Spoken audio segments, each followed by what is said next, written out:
পাপাচার বান্দার যখন মরণের সময় উপস্থিত হয়ে যায়, নাজালাত ইলাইহি মালাইকাতুম মিনাস সামা সুদুল ওয়ুজুহ, কালো ভয়ঙ্কর আকৃতি বিশিষ্ট অসংখ্য অগণিত ফেরেশতা উপস্থিত হয়। মাহুমুল মাসুদ, তাদের সাথে সালার একটা বস্তা থাকে, সালার চট।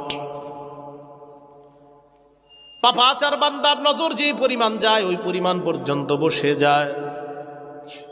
এক বর্ণনায় আসছে তার পা থেকে তারা বিভিন্ন জিনিস দিয়া প্রহার করা শুরু করে, মারা আরম্ভ করে, ভয়ঙ্করভাবে কষ্ট দিতে দিতে তার কোমর পর্যন্ত, এক পর্যায়ে বুক পর্যন্ত কষ্ট দেওয়া হয়। এইভাবে বসে থাকে সবাই। হাত্তা ইয়াজিআ ইলাইহি মালাকুল মাউত, মরণের ফেরেশতা ভয়ঙ্কর আকৃতি নিয়ে তার সামনে উপস্থিত হয়। উপস্থিত হওয়ার পর কয়, আইয়াতুহান নাফসুল খবিসা, হে খারাপ আত্মা,